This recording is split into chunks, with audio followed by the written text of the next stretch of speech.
Olá pessoal, tudo bem? Eu me chamo Augusto Moretti, tá? Sou professor de História, fiz minha graduação e meu mestrado pela Universidade Estadual de Maringá. Atualmente faço meu doutorado em História Medieval também pelo programa de pós-graduação em História da Universidade de Maringá. Profissionalmente, nos últimos anos eu atuo tanto no EAD, né, na graduação de História, como também no curso presencial em outras instituições e também trabalho com o ensino fundamental 2 e médio, do 9º ao 3º ano em outras instituições também. Tá, pessoal? Então tem essa experiência aí de sala de aula tanto do ensino médio fundamental quanto da graduação. E eu estou fazendo esses vídeos, né, esperando ajudá-lo nessa missão que é compreender a Idade Média. Beleza? Vamos nessa?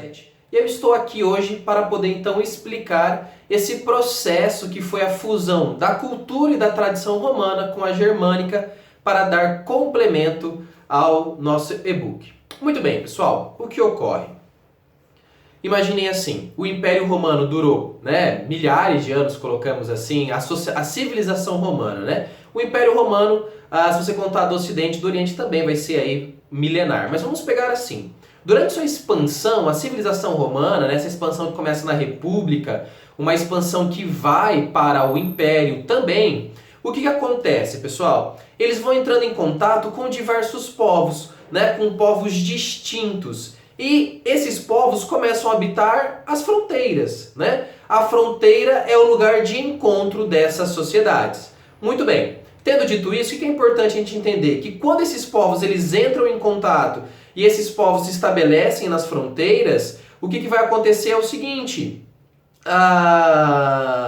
nós temos um encontro cultural. E não adianta, pessoal, não existe essa história de que assim, um povo entra em cultura e por mais que ele despreze, ele não tem influência cultural. Não tem como evitar as influências. Então, a partir do momento que os romanos entraram em contato com esses outros povos, esses povos ditos bárbaros, né, isso era um preconceito dos romanos, assim como os gregos, para todos aqueles que não comungavam da sua cultura. Então, todo aquele que não é romano é um bárbaro. A maioria desses povos ditos bárbaros, eles eram povos germânicos, né, de origem germânica, ou também de outras origens orientais, como por exemplo os hunos, né, que vem ali da região da Mongólia, e por aí vai. Mas a questão é o seguinte: quando os romanos eles entram em contato com essas sociedades, eles acabam por absorver, os romanos absorvendo cultura germânica, vamos colocar assim, e os germânicos absorvendo essa cultura romana.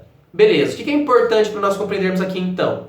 Que posteriormente, quando ocorre a invasão, né, as primeiras ondas de invasões bárbaras ao Império Romano, que lá em 476 o Império Romano ele acaba, né, começam a surgir essas monarquias, esses reinos ditos bárbaros, né, esses reinos germânicos na verdade.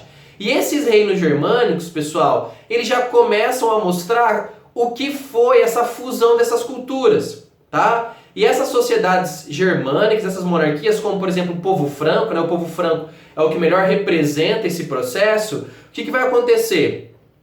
Vai ter a formação de uma nova sociedade, tá? Então quando a gente pega um autor, como por exemplo Jérôme Bachet, ele vai dizer o seguinte: olha, a sociedade medieval, né, do século V ao século XV, é uma sociedade que vai se desenvolver e tem como característica fundamental que ela é resultado, aqui que é o nosso ponto principal.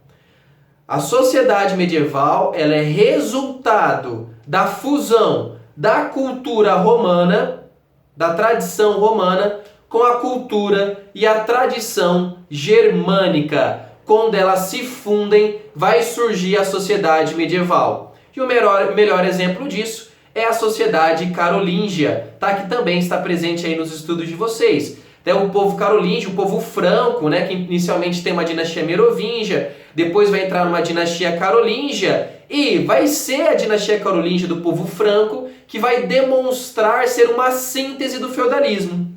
Por quê? O feudalismo ele vai se formar, né, ele vai atingir o seu ápice no século X. Mas a sociedade carolíngia no século VIII, no século IX, já tem as características do que virá a ser o feudalismo.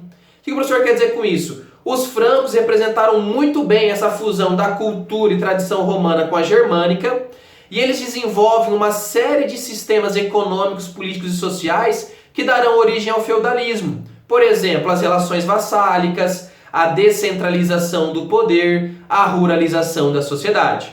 Tá bom, pessoal? Era essa a mensagem que eu tinha que passar para vocês então. Revisando, a sociedade medieval foi fruto então do encontro, da fusão da cultura romana com essa cultura germânica, formando a sociedade medieval, e essa sociedade medieval que dará origem aos países europeus que nós conhecemos hoje, como França, como Inglaterra, como Espanha. Beleza? Espero ter contribuído para o estudo de vocês. Um grande abraço e a gente se vê na próxima.